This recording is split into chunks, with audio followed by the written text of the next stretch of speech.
Lee, I'm going to ask you a really silly question. Do not overthink this. Okay. When we go sideways, can you break down the parts that we're moving? We're moving the front end, we're moving the rear end, and we're moving the middle. Okay. So I'm going to take away the middle. Okay. Okay. We're going to move the front end, correct, check. Move the hind end, correct, check. Okay. We're not actually moving the middle. The middle is actually the button that moves hind end and front end when the horse is good at moving the front end and the hind end. Right. Okay. So the very first thing that we're going to do is we are going to move Koko's front end. We're first going to get him so that he's facing the fence in a minute. Yeah. Okay. Then you're going to move his front end, and then you're going to move his hindquarters. Okay. Now here's the deal. When you move sideways, and this is key, whenever you're moving them sideways is always slightly led by the shoulder. Okay.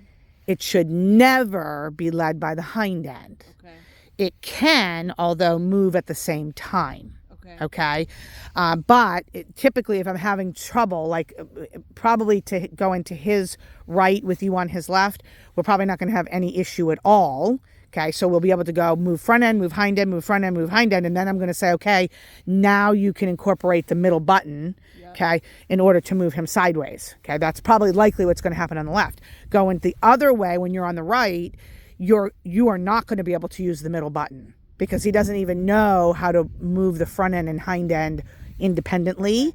And so on that end, most likely he's going to try to move his hind end first. Okay. Which is what's jamming up his front end. Okay, so we have to get almost that front end 2 steps over. Okay, but we'll get there when we get there. Okay, so go ahead and get him so that he's lined up. I don't care how you do that. So you want to move him to the inside and then disengage and then move him so that he's straight on to the fence.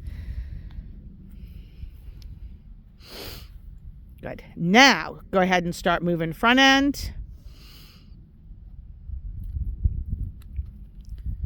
Good. And then hind end, front end. And the key to this is keep movement. Nice. Keep movement. There you go, Jen. Nicely done. Nicely done. He says, I'm snacking. I'm weed eating. Literally and figuratively.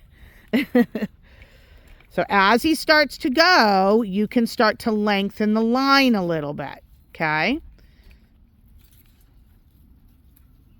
Good, good, right there. Feel it? Yep, good. And then relax. Couple little housekeeping tips. If his front end gets stuck, your stick can always come up. Of course, you have the string hanging, so just be careful. I would kind of end up using the black end of the stick, and I would use it up on his neck instead of just his shoulders. Okay. Remember, we've got to get the nose, head, and neck moving, and then the shoulders kind of go. So you can push that. Now, we're not looking for his nose, head, and neck to turn away from us, though. We're still kind of keeping a little bit of a bend there. Okay. That wasn't bad at all. That was actually really good. Now, to make this easier, because we have weeds, I'm going to have you go over actually to those weeds because we're going to actually come back this direction. Okay. All right. I'm going to go ahead and stop.